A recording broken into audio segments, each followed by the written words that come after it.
Снежные просторы, вековая тайга и крепкий мороз. Наверное, и так можно описать нашу республику в нескольких словах.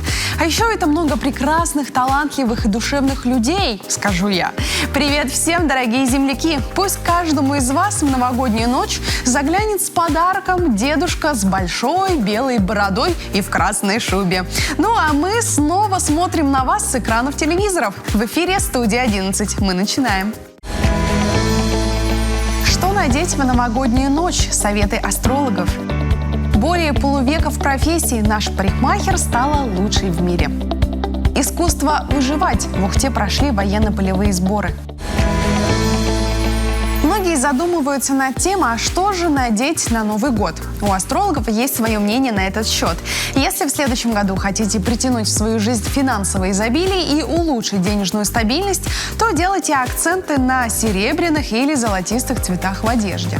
Для семейного благополучия и любви выбирайте песочный и голубой оттенки, а для карьерного роста черный или синий. Выбирая наряд на новогоднюю ночь, стоит обратить внимание на натуральные ткани. Отличным выбором для праздничного платья будет шелк, кожа и замша. Для изюминки в образе можно сделать акцент на кокетливых разрезах, асимметрии или пышных рукавах. Для встречи года голубого водяного тигра лучше отказаться от леопардового орнамента. Но если очень хочется добавить изюминку в образ, то можно добавить тигровый принт. Главное, не переборщить, чтобы выглядеть изысканно и презентабельно. Мужчинам стоит отдать предпочтение брюкам, рубашке или джемперу, сделав образ более изысканным в графитовых расцветках, темно-синей и бежевой гамме. Но самое главное, чтобы вам было комфортно в одежде, в которой вы встретите следующий год. 71-летняя сыктывкарка выиграла чемпионат мира по парикмахерскому мастерству. Чемпионат проходил в Санкт-Петербурге. В профсоревнованиях участвовали более 200 лучших мастеров из 8 стран Европы и Азии. Коми и Россию представила Наталья Рогова. В профессии она 53 года и постоянно учится, подтверждая свое мастерство участием в творческих состязаниях. Парикмахер продемонстрировала работу в номинации «Фантазийный образ» с постижерными дополнениями. В итоге она была признана лучшей и получила гран-при конкурса. Наталья, расскажите, как вы пришли к профессии? К этой профессии я уже пришла с детства. И мне даже учителя советовали в школе, чтобы я была парикмахером. Или, конечно, в детском садике работала воспитательницей. Поэтому я поступила, в Сыктывкарский, раньше было КБО, бытовое обслуживание, и поступила, год училась. И после этого, был 1969 год, и открывали мы салон красоты. Очень известный был в то время в Сыктывкаре. Я знаю, что вы до сих пор каждый раз обучаетесь, проходите курсы различные. Вот расскажите, нет предела совершенства в парикмахерском искусстве? В то время как-то мало, для меня мало было учебы. И поэтому, видимо, после этого была возможность, я постоянно ездила на учебу. Постоянно. И до сих пор езжу, учусь. Хоть мне много лет. Любимая профессия. Она самая лучшая в мире профессия парикмахер. Люди приходят грустные, приходят кому-то на свадьбу надо, на праздники, на торжества. И поэтому они уходят очень счастливые. Поэтому им хорошо, а нам еще приятнее. Правда ли, что парикмахеры – это те же психологи? Я считаю, правильно. Каждый приходит со своей болью, с каждой радостью. Поэтому мы на самом деле психологи. Знаем, что вы вернулись победительницей с конкурса, который проходил в Санкт-Петербурге. Поздравляем вас с этим и расскажите подробнее о том, как он проходил. 19-й год был. И в декабре месяце проходил в Сыктывкаре у нас конкурс. Это было для молодежи и для таких взрослых, как мы. И меня еле-еле, конечно, уговорили. Меня понесло. Все. И я начала ездить. Мы сразу уехали на этот международный конкурс. Побывали там. Потом 20-й год мы постоянно обучались. В Москву ездили. А в 21 году, это 23 мая и 23-25 мая, плюс 6-7 ноября, я заняла там гран-при. И вот сейчас был международный конкурс. Ну, здесь тоже заняла первое место. международном конкурсе. Участвовало там 8 стран, было 234 человека. А вы изначально ехали с такой установкой, что вы победите? И вообще, раскройте ваш секрет успеха. Я не ждала успеха. Я ехала для того, что для своего удовольствия. Не было у меня такой цели, чтобы вот победить. Не было. Это просто для настроения. Давайте поговорим подробнее о вашей номинации, в которой вы заняли гран-при. Это называется «Постижерная работа». Расскажите, что это значит? Эта прическа делается, конечно, отдельно в начале, потому что она делается очень сложно. Я ее делаю где-то недели 2. Она делается несложно, потому что мы в свое время у себя здесь в Сыктывкаре, я очень много дела показывал. И постижерной работы у нас много было очень. И поэтому мы всегда выступали и в горисполкоме, и в Муз-театре, и мы очень много выступали. Поэтому для меня это было несложно сделать. Что можете пожелать тем, кто только вошел в профессию? Какие самые главные черты характера должны быть? Надо любить эту профессию. Без любви к этой профессии ничего не получится. Надо быть психологом, надо выслушать, надо учиться и еще раз учиться. И любить. Спасибо вам большое за беседу. Поздравляю вас с победой и желаю, чтобы их было в следующем году как можно больше. Ну и с наступающим Новым годом. С наступающим всех с Новым годом. Желаю вам всем счастья, здоровья. И самое главное, в наше время здоровья, любви, ну и успехов еще раз. Быть готовым правильно поступить в экстремальной ситуации, уметь обращаться с оружием и оказать первую помощь. Всему этому и другим полезным навыкам можно научиться на военно-полевых сборах, которые регулярно проводятся в нашей республике. Недавно очередные такие прошли в Ухте. Их организовали военно-патриотический клуб «Вэркань» и Федерация военно-тактических игр. Одним из участников стал Северин Арпа. Ну что, друзья, на улице очень прохладно, я бы даже сказал, холодно. Морозец такой хорошенький, крепенький. Ну и мы, ребята, тоже крепкие, поэтому надеемся, что сегодняшние занятия пройдут хорошо, с задором, а главное, будут жаркие. После короткого построения и открытия сразу приступили к занятиям. Первая работа с оружием – это умение правильно его передавать соратнику, делать перезарядку и многое другое. Левая рука за приклад передали. Не даем ему вот так, даем пистолетной рукояткой вперед, под руку. Также отрабатывались тактические моменты, к примеру, передвижение в двойках, смена при работе в паре. Эти сборы не первые, но впервые в таком масштабе. На них съехалось несколько десятков участников из разных муниципалитетов Коми. Это уже 4-й сборы, которые мы проводим.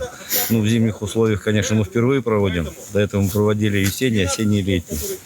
Но сборы нужны, и посмотрите, сегодня съехались со многих городов. И ребята все с удовольствием работают, хоть и мороз стоит где-то под 20-ку, но тем не менее настроение такое бодрое. И многие видно, что по ребятам, что они как бы впервые, им очень интересно это все. Все происходит на высшем уровне, пока без травм, все довольны и счастливые. Правда, немножко морозец нас подвел, но в бою всякое случается, поэтому погода тоже хорошо. Но мы надеемся, что мы будем сотрудничать со всеми городами, нас поддержат ребята и будем ездить по нашим городам республики. Тем временем для бойцов вовсю дымилась полевая кухня, где готовился будущий обед. Вот наша полевая кухня. И ответственность за нее Петрович, что готовится там сейчас? Суп, чай, там каша. Для тех, кто хотел почувствовать практически реальную стрельбу из автомата, работал фаертаг с охлащенными автоматами Калашникова, где можно было поупражняться в стрельбе по электронной мишени.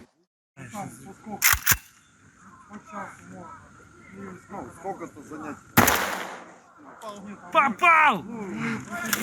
Пожалуй, самым интересным моментом для всех участников стало десантирование группы из движущегося автомобиля. Мы прыгаем вперед, вперед. Раз, у вас по инерции тащит назад, поэтому вы делаете просто перекат. Раз, лиши перекатом легли.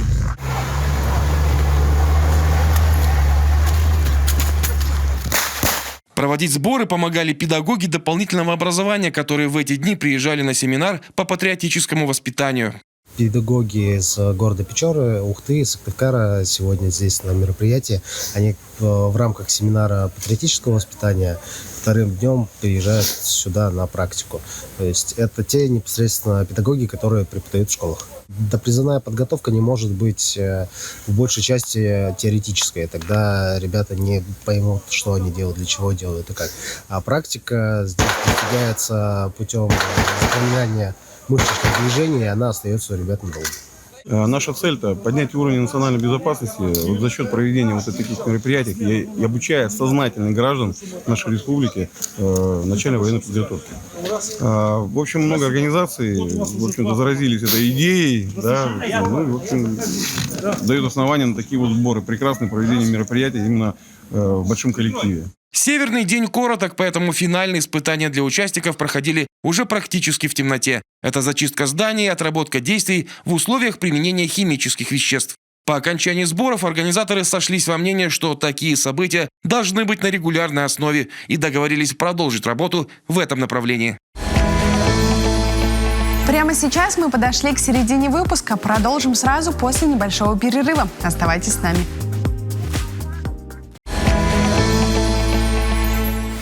В эфире «Студия 11». Не переключайтесь, и тогда узнаете еще кое-что интересное. Еще раз о серьезном. Когда можно получить медотвод от прививки? Мастера коми приглашают на елки. В Сыктывкаре открылась новогодняя выставка-ярмарка. Родному краю посвящаю, ведя поздравления к столетию коми. СМИ совместно с Всероссийским центром изучения общественного мнения провели опрос россиян. Поинтересовавшись, какой из лент, созданный в советский период, они считают самой любимой. Первое место занял оскароносный фильм Владимира Меньшова «Москва слезам не верит». Чуть меньшее число голосов набрала лента «Девчата» с Надеждой Румянцевой. Завершила тройку лидеров операция Леонида Гайдая. Далее в списке лидеров оказались военные драмы «А зори здесь тихие» и «В бой идут одни старики». Пятое место заняла вечная новогодняя лента Эльдара Рязанова «Ирония судьбы». Наверняка мы сможем увидеть ее и в эту праздничную ночь. Пожалуй, самый новогодний фрукт для большинства из нас – это мандарин. Его запах прямо-таки сразу навевает мысли о предстоящем празднике. А вот когда не можешь чувствовать запах и вообще состояние здоровья оставляет желать лучшего, тут уже не до праздника. Позаботьтесь о своем хорошем самочувствии заранее. Вакцинируйтесь. Знаем, что есть вопросы на этот счет, поэтому регулярно даем ответы на самые популярные. Сегодня речь пойдет про медотвод.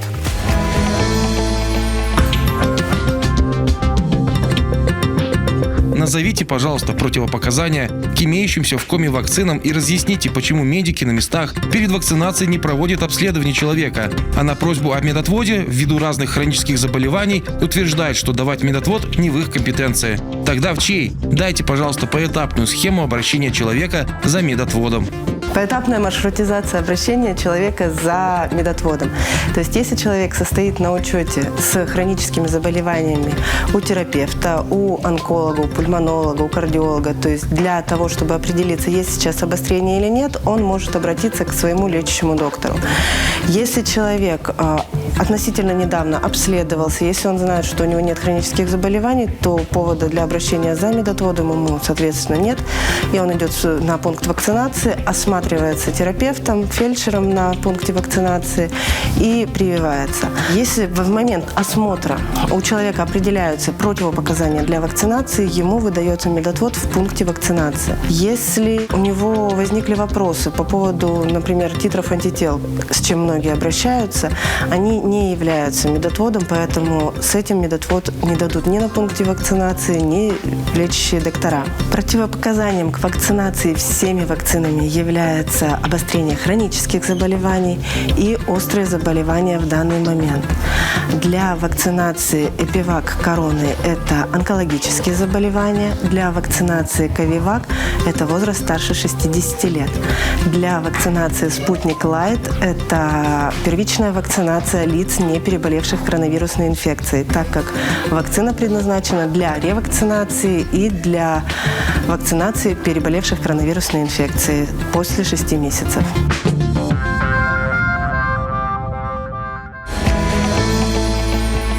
говорит, что создать себе новогоднее настроение сложно. Отправляйтесь в Центр народного творчества в Сыктывкаре. Там уже открылась вторая республиканская выставка-ярмарка изделий ручной работы «Елки». Буквально каждый из вас может подобрать новогодние подарки для себя, друзей и близких и просто поднять себе настроение. Кристина, расскажите, пожалуйста, как родилась идея этой выставки? Идея выставки родилась в 2019 году. У нас работала Евгения Сорнина, которая сейчас заведует сектором ткачества в Доме народных ремесел «Зарань». И вот ей пришла такая идея сделать выставку изделий ручной работы «Елки» и провести в рамках этой выставки еще и конкурс на лучшую елку ручной работы. И, к сожалению, в прошлом году у нас не получилось провести эту ярмарку ввиду определенных эпидемиологических обстоятельств. Но в этом году мы решили снова провести выставку и сделать ее такой доброй традицией, завершающий год. Потому что это очень важно для мастеров республики показать свои изделия. Причем не только у нас участвуют профессионалы, но и любители. Вот, и очень большой популярностью пользуется этот конкурс. Ну вот мы видим тут огромное количество самых разных елок и самых разных материалов. Вообще вы считали, сколько елок у вас? Елок у нас ровно 90. Их ровно 90. И, кстати, зрители, помимо жюри, тоже выбирают лучшие елки. Придя к нам на выставку, посетитель получает специальный жетон, на котором нужно написать номер понравившейся елки, и опустить жетон в ящик для голосования. Елки все подписаны номерами, голосование анонимное, и также голосование у нас проводится в официальной группе Центра ВКонтакте. А когда будут подведены итоги? Итоги конкурса будут оглашены 26 декабря. Я так понимаю, что любую из елок можно еще и забрать себе домой? Или пока конкурс идет, нет? Пока конкурс идет, нет, не получится. Помимо елок здесь очень много разных тоже новогодних таких предметов, интересных для интерьера. Можно, наверное, и себе тоже что-то приобрести. Да, я думаю, можно. Так, из каких материалов у вас сделаны новогодние елки? Елки представлены из самых разнообразных материалов. Есть елки из лозы, из шерсти, текстильные елки, елки с росписью и многие другие. Ну, наверное, эта выставка для республики уникальна в какой-то степени, да? Потому что в других муниципалитетах мы не слышали о таком. Я, если честно, тоже не слышала о таких выставках. Да, я думаю, это все-таки уникальный проект. И очень важно, что участие в этом проекте принимает больше половины республики. Это 11 муниципалитетов. Это очень здорово. Как они сюда привезли своих красавиц? Некоторые такие хрупкие, на вид прямо. Ну вот самый дальний район у нас — это Ижемский район. Я, если честно, не помню, отправляли ли они почтой, но многие — да. То есть они заранее подготовились и прислали нам именно посылки со своими елочками. Кто-то привозил самостоятельно. На самом деле тут такое создается прям сразу новогоднее настроение. Мне кажется, можно даже пригласить, да, жителей республики и Сыктывкара посетить выставку. Мы очень старались именно создать вот это вот новогоднее настроение, а также сделали специальную новогоднюю фотозону. И каждый житель или гость столицы может прийти и бесплатно пофотографироваться в красивой обстановке. Вообще, насколько охотно мастера откликнулись на эту выставку, на этот призыв поучаствовать? Многие мастера уже участвовали в 2019 году, и помимо них, кто участвовал тогда, добавились еще мастера. И вот на конкурсе так уж точно участников намного больше. На самой выставке, примерно такое же количество. Но то, что у нас 90 елок, это, конечно же, рекорд. Скажите, что ждет победителя? Есть какой-то приз? Или пока мы его будем держать в секрете? Елки у нас оценивает жюри и зрители в ходе онлайн-голосования и голосования очного в зале выставки. Победители будут награждены дипломами 1, 2, 3 степени. Также мы с жюри выберем специальные номинации. Например, выберем самую большую елку, самую маленькую, самую теплую и прочее. У вас здесь есть любимица какая-то из представленных? Да, есть. Причем это не просто елка, это символ предстоящего года. Елка-тигр. Кристина, в завершение от вас поздравления жителям республики в этой прекрасной новогодней атмосфере. От лица Центра народного творчества и повышения квалификации хочу поздравить всех жителей и гостей республики с наступающим Новым годом. Пожелать всем творческих успехов. Наши двери открыты для вас. Приходите, ждем вас в гости. Спасибо вам большое, вас тоже с наступающим. Друзья, приходите на эту замечательную выставку. Если у вас еще нет новогоднего настроения, поверьте, отсюда вы с ним обязательно уйдете. Столетию нашей республики уже посвятили немало конкурсов, выставок, встреч и многих других событий. Был среди них и конкурс-фестиваль видеороликов о нашем регионе «Республика Коми в кадре». Одну из интересных работ предлагаем сейчас вашему вниманию. Мы, кадеты школы номер 18 города Сыктывкара, очень любим место, где живем. Наша родина – Республика Коми, один из богатейших регионов нашей большой страны. Это край седьмого чуда света России – гигантских каменных столбов выветривания. Край девственных лесов, которые находятся под защитой Всемирной организации ЮНЕСКО. Край щедрой природы и полезных ископаемых. И, конечно, это край прекрасного коми народа, бережно чтящего свои традиции и сохранившего уникальные песни, танцы, национальные блюда. Столица Республики Коми – Сыктывкар. В переводе с коми языка – город на реке Сысоля. Мы живем в сердце Республики Коми, в Сыктывкаре, и очень его любим. Наша Родина прекрасна.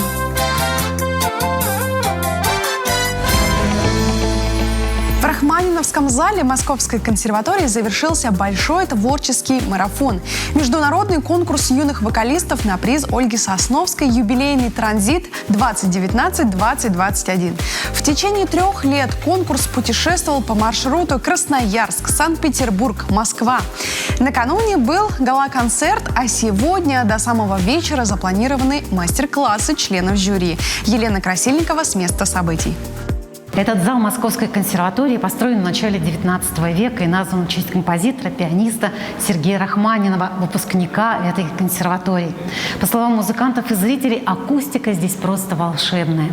В течение 2 дней в этом историческом здании в центре Москвы на Большой Никитской мы слушали лауреатов международного конкурса на приз Ольги Сосновской этого года и большого проекта «Юбилейный транзит», который собрал 554 участника из 55 регионов России и 15 стран мира.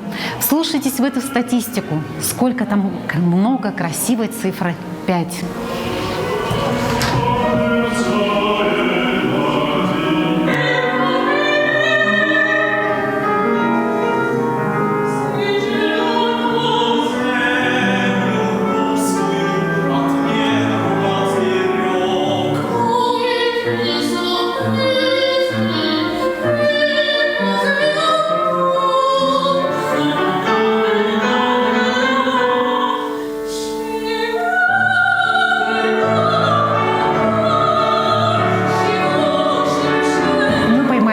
Когда у Ольги Сосновской есть несколько свободных минут. Ольга, наверное, можно немножечко выдохнуть. Можно немножечко выдохнуть. Действительно было очень тяжело. Не тяжело, нет, не могу сказать. Просто очень напряженно. Это нормально для такой ситуации. Вы сами понимаете, как трудно в Москве попасть в зал Рахманинова. И вдруг здесь проходят 2 наших концерта. Представляете, как это замечательно. Для малышей, для взрослых, просто для нас даже. Я сама никогда не пела в этом зале. И вот мечты сбываются. Ольга, вот в 93-м году, когда вы собирали первых конкурсантов в городской школе ИНТы, вот вы предполагали, что следующей площадкой будет Московская консерватория? Нет, конечно, даже мысли такого не было. И, наверное, это очень здорово, что за 28 лет нашего конкурса вот такой огромный скачок. Просто такое развитие, такая география, столько талантливых детей. И представляете, мы в Москве. Ольга, спасибо вам большое. Нам надо бежать на мастер-классы. Студия 11. До встречи. До встречи. И это все, о чем мы хотели рассказать к этой минуте. И чтобы не случилось, дайте этому дню шанс стать самым прекрасным в вашей жизни. И повторяйте это каждый день. Увидимся. Пока-пока.